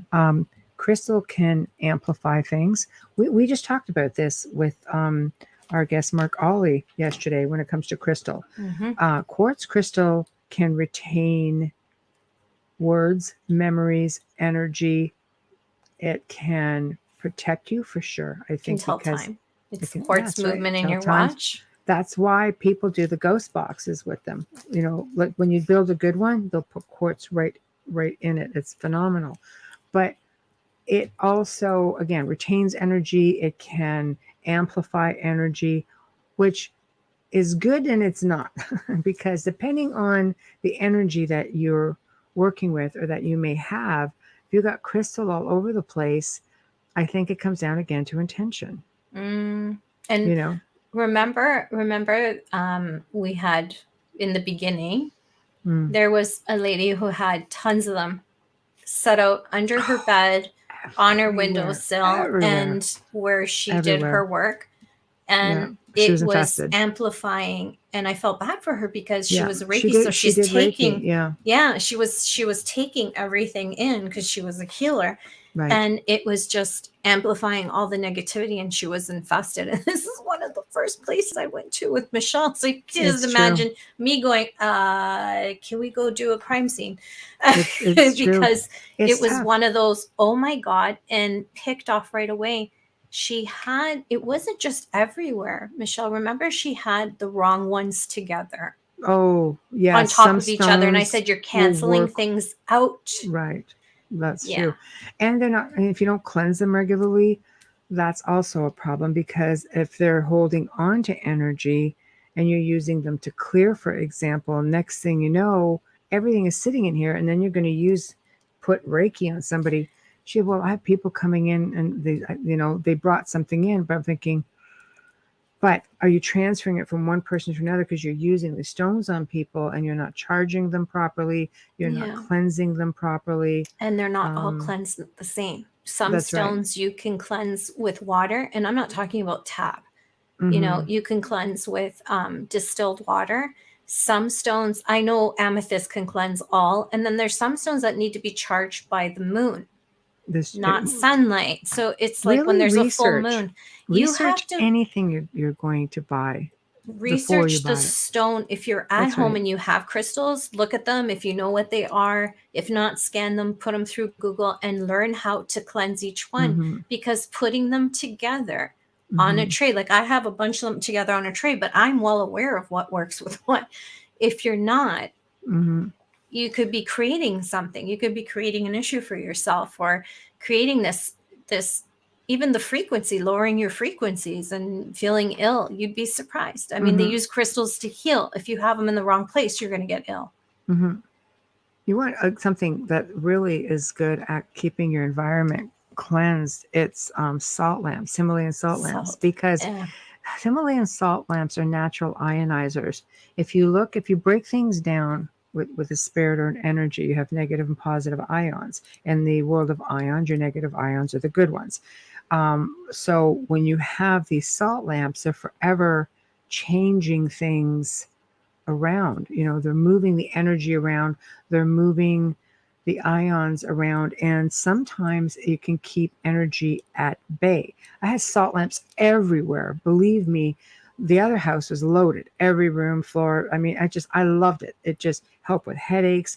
It helped with so many things. But if you're not cautious, you know, everything can work against you. You have to really learn how to use everything appropriately. Both my nieces are on here at the same time. Samantha says Sophia her daughter really wants crystals. You know what I suggest if you're going to do a crystal for her and you're going to start with one? Do amethyst. Amethyst is a protective stone. Yeah, it's excellent. Do amethyst. It's pretty. I know she loves purple because I've done stuff for her. Like, just get an amethyst lamp. Or an amethyst lamp. You can get amethyst lamps. If Sophia's listening, she's definitely going to want it. For sure. Jessica has a salt lamp in every room. When you have children who are gifted, it's really important. The salt lamp in her room is excellent. I think salt lamps everywhere are excellent. How I really hooked up with these, I remember going to a location and I was experimenting through research how to use ionizers, because it did affect the energy of the spirit. Spirits are made up of energy. Energy is made up of ions. It made sense to me scientifically from that sort of a mindset. Anyway, I went to this one location and I think, you know what? Things follow me home. I bought one that plugged into the cigarette light of my car, thinking to myself, ha, nothing's jumping in the car with me this time, blah, blah, blah. I woke up the next morning. I came out of this location. I got into my car, which was locked all night with an alarm, by the way. My ionizer had been removed from the cigarette lighter and dissected. All the pieces were laid out across the dashboard. Jesus. And I sat there and I went, Yeah, all right, that's something that's you showing win. you its power. That's Yeah, just- no kidding. But see, know where you stand. Don't it's push just it. like, okay. So Yeah. that's okay because, you know, like I said, salt lamps in the house, move that sucker. I got one that's about 70 freaking pounds. It's just like, go for it. Yeah. But just, again, it just comes down to learning about, I say learn about everything, but stones can be fun to work with. Oh boy, they're also amazing for health Yeah. properties as well. What prevents it? Yes, I believe. Well, I believe grounding works is the best way of keeping things from following it's you free. inside. Yeah. At the front door, it definitely keeps the energy cleansed. I think Yeah. it would be a little bit more difficult for things to move around because, like I said, they're natural ionizers. So Yeah. it's an energy thing. I have a salt lamp in my daughter's room, and I, for Sophia, Sam, if you're still there, the amethyst, and I have obsidian because Severina's gifted, and I have obsidian there to protect Black her as well. Tourmaline as well. Black tourmaline is phenomenal. also there. It's Black tourmaline is phenomenal. all over my house. It's on every windowsill, and you can buy it I've in bulk. ordered them in bulk. Yeah, raw you black can order tourmaline. them in bulk, and they're I raw. leave it with everybody. Yeah. Oh, I have them on all my windowsills in Yeah. the rooms that I'm most in. Salt Yeah. lamps for me are a deterrent. Mm. They will hinder my ability to see. It's energy, right? Yeah. It's I have to fight against it. So for me, it doesn't work, but I do put it in my selenite is right here. Yeah. On my. Yeah, I've got selenite. I love it. Oh, I don't know. Oh, it's so heavy. Yeah. This is selenite. And of course, I collect rosaries. So they're like all over here because they've been gifts and that. Yeah. But this is what my cousin Great calls for meditating with. Superman's. Moonstone is good. Moonstone is protective. It's good. Yeah. If she picked it, she's drawn to it. That's the stone for her. That's how what I believe, anyways. But you have to be careful because some people are. Oh God. Tiger's eye is also very protective. Yeah. You've got malachite that's also very protective. You've got there's so many protective stones. Yeah, aquamarine, tumbled aquamarine, raw aquamarine is not as expensive as going into a jewelry store, and it's you have to be careful with that because it does help you see. Which you're not going to be able to prevent necessarily either. So if you're prepared to see, then I suggest you start learning some grounding techniques right off the bat, even before people think all you have to do is meditate. Well, meditating opens you up. I think you should ground yourself before you do that. And you might, especially if you're seasoned, I say have at her. Mind you, I have seen some of the most seasoned mediums or, even spiritual people who have meditated their whole lives get themselves into trouble. I highly recommend grounding. It doesn't take long to do. Bubbles, yeah, I'm one of those people. I've done it. Meditation. Oh yeah, I fell for that cleanse your third eye thing. And all kinds of stuff happen because you don't know, unless they're reputable, you don't know who's doing that meditation. And I didn't know much at the time. I was just starting. So this is over 10 years ago. And you're naive and you have faith and trust that if it's on the internet, that's how it was. It's this we're talking about over 10 years ago. Right. And a lot of people will go onto YouTube and think, oh, this meditation is free. I'm going to try this. I like the voice, blah, blah, blah. Right. Make sure this person is reputable and credible before you do it, because you don't know what kind of vibes or what they're doing. They could be sending out who knows what. Attachments. No, you're not wrong. Again, it comes down to, you'll notice everything we've actually talked about tonight comes down to educating yourself, being aware of things, doing your research. If you do proper research on something, don't just go out and buy it because it looks pretty. Just research it and say, you know what? Okay, this would be a good fit. Ooh, this maybe not so much, or I'd like to try this. But look at when you're dealing in the world of spirituality, people think, but you're spiritual. It should be really good. A lot of things fall into the category of spiritualism. And I think protecting your own energy has to be first and foremost. Because if you don't protect yourself and you go out and start doing some funky things, what you're going to do is potentially bring something home to everybody else in the house. And if you have children, they're the little natural psychics, okay? They're the ones, and the pets. They're going to see everything. And if really, people think, oh, that's really great. But if you have a child, for instance, that doesn't speak, and your pets don't speak, if you do, you should be freaking doing something impressive with that. They actually get things attached to them very easily because they cannot speak for themselves to tell you that there's something detrimentally wrong. So yes, black obsidian does ground you. Absolutely. Did you see Tamara's comment? I have eaten salty crackers if I needed to ground and couldn't, and it helped. I have never heard that. I'm going to try a Big Mac tomorrow. Maybe some chicken fingers. I'm not making fun of you. I adore you, Tamara. just like, what? That works? I'm like, wait a minute. Yourself a lot of money in stones. Does it work with creme brulee if I put salt on top of it? You could save yourself a lot of money in stones and grounding. So, I love it. I wonder if it's the salt, not the cracker. Yeah. Salt helped you salt ground. bath, things of that nature. I don't know. But salty crackers usually are made with iodized salt. It's not sea salt. I'm the get the salt person in this group. If I hear or see something, it's like, get the damn salt, put it on the windowsill. It is the salt. Yeah, I think so. It's chemistry balance with your body. Mm-hmm. You're the best, Tamara.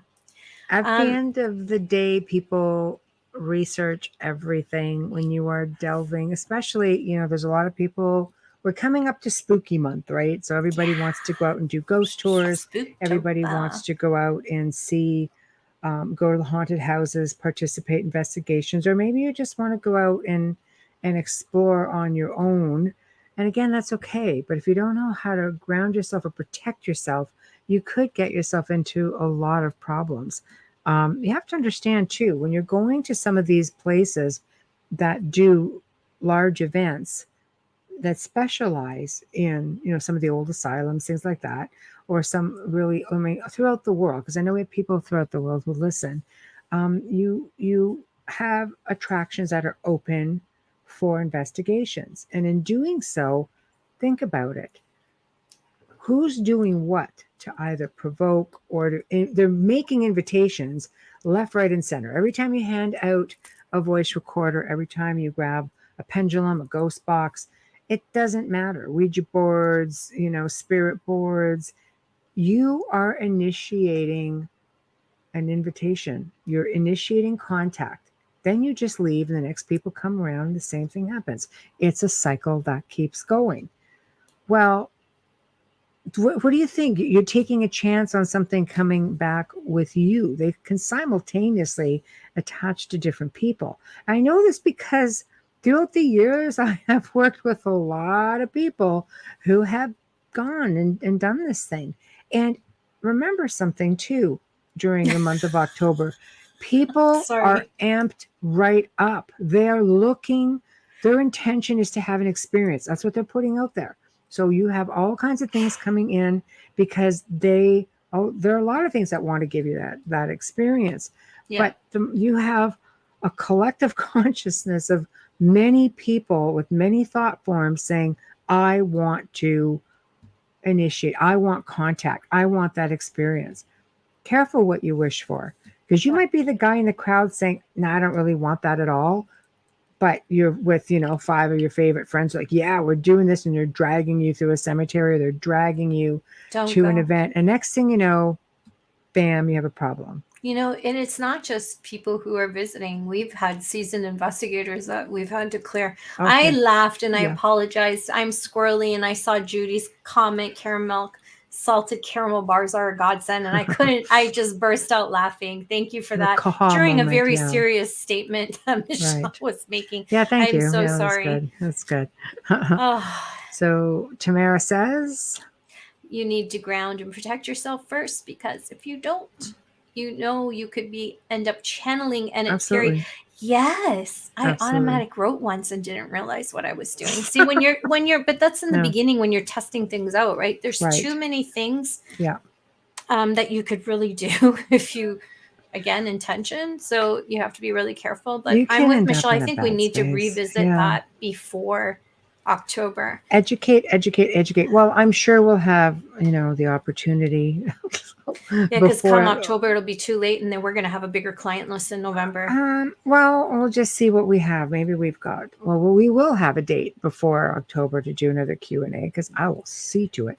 I'm pretty sure we've got one. Sure we have a date in October that we're good to go. We might have to look at it and say, it might be better to hit people a couple weeks in advance. I'll have to look. But we are pretty much at the top of the hour, guys. So Aww. I know, boo, but here we are. Aww. So thank you to Nick Redfern for letting Mom. Amelia and I have some shenanigans tonight. So thank you. Yeah. Big thank you to Folgers Coffee for just simply being Folgers and being completely amazing. So thank you. Another huge thank you to Dr. Snick, Justin Snicker, the Sonic Surgeon. Thank you. If you guys want to reach out to us, the only way to do it, because people will go to the Facebook page and say, oh, here, I want to be on your show. Don't do that, because we don't even really look at them, because we are trying to get you to one place. The Outer Realm Contact at gmail.com, the Outer Realm Contact at gmail.com. Those are the people who get first consideration. So please go there. It's really, really tough for us otherwise. I'm going to be a harpy. We don't even check the messages, Michelle. We know. Exactly. So, Folgers commercials. Send them in. Harpy over here. But I've been playing them tonight. It's so simple to do. Do it with your camera phone. Email it. Let's do that thing. Next week, we have a really, really great show. Wednesday night, we welcome our friend and fellow network show host of The Missing Piece, Trish Moe. So basically, her show is on Monday evenings, 9 to 11 p.m. Eastern, 8 to 10 Central. She's going to be discussing her life as an ET experiencer, MELAB abductee, and so much more. Because she is just like completely awesome. You guys are going to love her. We're happy to share her with you guys. Thursday night welcomes for the first time, courtesy of Carl Cookson, definitely one of his colleagues, Kevin Dermot O'Doherty. I say that 3 times. I could have a bit of a struggle there. But he's going to be discussing his book called Egyptian Hamadi Secrets.